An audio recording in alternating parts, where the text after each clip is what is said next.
जय माँ गायत्री। संसार में दुखों के तीन कारण हैं, अज्ञान, अशक्ति और अभाव। इन तीन दुखों को गायत्री की सूक्ष्म प्रकृति की तीनों धाराओं के सदुपयोग से मिटाया जा सकता है। अज्ञान को, श्रीम भाव को, क्लीम को, अशक्ति को दूर करती है। रीम अज्ञान को, श्रीम अभाव को, क्लीम अशक्ति को दूर करती है।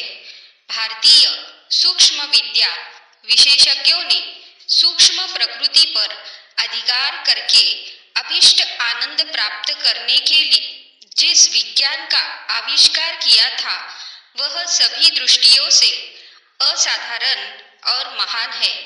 उस आविष्कार का नाम है साधना। साधना से सिद्धि मिलती है। गायत्री साधना अनेक सिद्धियों की जननी है। सूक्ष्म शक्ति को इच्छानुसार मोड़ने की कला विदित होने पर सांसारिक, मानसिक, आत्मिक क्षेत्र में प्राप्त हो सकने वाली सभी संपत्तियों को प्राप्त कर सकते हैं। जिस मार्ग से यह सब हो सकता है, उसका नाम है साधना। तो फिर गायत्री की ही साधना क्यों करनी है?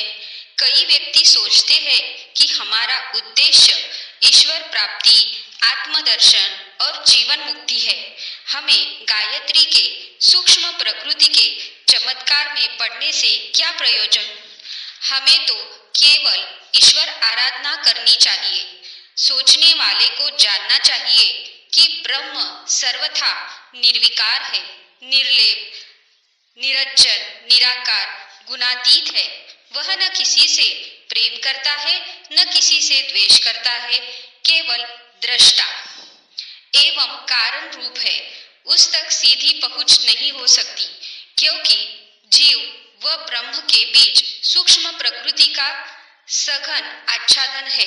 इस आच्छादन को पार करने के लिए प्रकृति के साधनों से ही कार्य करना पड़ेगा।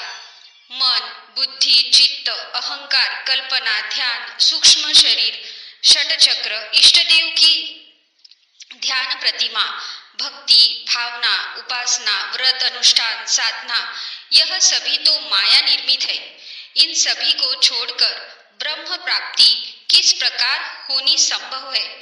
जिससे ऊपर आकाश में पहुंचने के लिए वायुयान की आवश्यकता पड़ती है, वैसे ही ब्रह्म प्रति के लिए भी प्रतिमा मूलक आराधना का आश्रय लेना पड़ता है।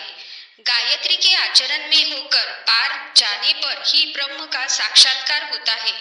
सच तो यह है कि साक्षात्कार का अनुभव गायत्री के गर्भ में ही होता है। जय माँ गायत्री। जय गुरुदेव।